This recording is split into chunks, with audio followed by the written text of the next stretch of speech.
வணக்கம் ஃப்ரெண்ட்ஸ். இன்றைக்கான வீடியோவில் எதை பற்றி பார்க்க போனால் பிஎன்பி பற்றி பார்க்கலாம். பிஎன்பி இது வந்து என்பிஎனில் பார்த்தீங்கன்னா அம்புக்குறி கீழ் நோக்கி வரும். பிஎன்பியில் பார்த்தீங்கன்னா அதே அம்புக்குறி மேல் நோக்கி போகும். என்பிஎன்னு அம்புக்குறி கீழ் நோக்கி வருதா, பிஎன்பியில் அம்புக்குறி மேல் நோக்கி போகும். இதுதான் வந்து என்பிஎன் பிஎன்பி உண்டான நம்ம கான்ஃபிகரேஷன் எப்படி கண்டுபிடிக்கிறதுனா ஒரு டேட்டா.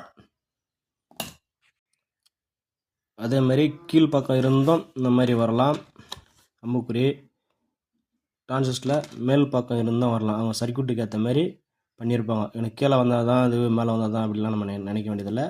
சர்க்யூட்டுக்கு ஏற்ற மாதிரி அம்புக்குறி எப்படி வேணாலும் போட்டிருப்பாங்க. நம்ம அம்புக்குறி உள்நோக்கி இந்தமாரி வெளிநோக்கி போதா, இப்போ இதில் பார்த்தீங்கன்னா உள்நோக்கி வருது, இதில் வெளிநோக்கி போகுது.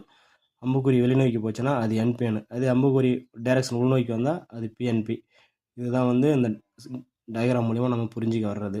இதை வச்சு தான் நம்ம வந்து சர்க்யூட் வந்து ட்ரேஸ் பண்ணுறது, சர்க்யூட் நம்ம ஆல்ட்ரு பண்ணுறதெல்லாம் பண்ண முடியும் ஃப்ரெண்ட்ஸ். முன்னாடி வீடியோவில் என்பிஎனை பற்றி பார்த்துருந்தோம். இப்போ வந்து பிஎன்பிஎனை பற்றி முழுக்க பிஎன்பிஎனை மட்டும் பார்க்க போகிறோம். 1943 பிஎன்பி 1943 பொறுத்த வரைக்கும் ஒன்றாவது பின்னு பேஸு, ரெண்டாவது பின்னு கலெக்டர் வந்து -V, எம்மிட்ரு +V 1943. அதே 5 எடுத்துக்கிட்டோம்னா கலெக்டர் +V இருக்கும், எம்மிட்ரு -V இருக்கும். பிஎன்பியில் உல்ட்டாக மாறி வரும்.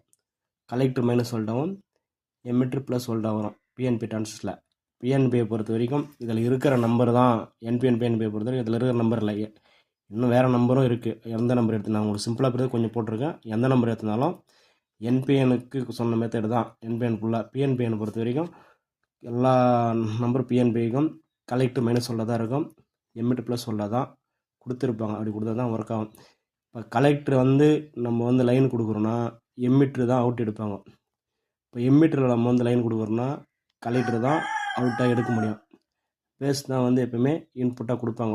இது என்பிஎனாக இருந்தாலும் பிஎன்பியாக இருந்தாலும் இந்த மெத்தடில் தான் வந்து யூஸ் பண்ண முடியும். வேறு மெத்தட் இதில் இப்போதைக்கு யூஸ் பண்ண முடியாது. இது வரைக்கும் இப்படி தான் போயிட்டுருக்கு. எனக்கு தெரிஞ்ச விஷயத்தை நான் உங்களுக்கு சொல்கிறேன் ஃப்ரெண்ட்ஸ். இதில் ஏதாவது தவறு இருந்தால் அந்த தவறுக்காக நான் உங்களோட மன்னிப்பு கேட்டுக்கிறேன். எனக்கு தெரிஞ்சால் நான் உங்களுக்கு சொல்லித்தரேன். அதேமாரி 1943க்கு மாற்றாக 1941 யூஸ் பண்ணலாம். A1941 அது பின் வந்து சேம் கான்ஃபிகரேஷன் தான். டிப் 42க்கு மாற்றாக BD140 யூஸ் பண்ணலாம். 1013 அதுக்கு மாற்றாக 5401 யூஸ் பண்ணலாம். நெக்ஸ்ட் பார்ட்டில் பார்க்கலாம் ஃப்ரெண்ட்ஸ்.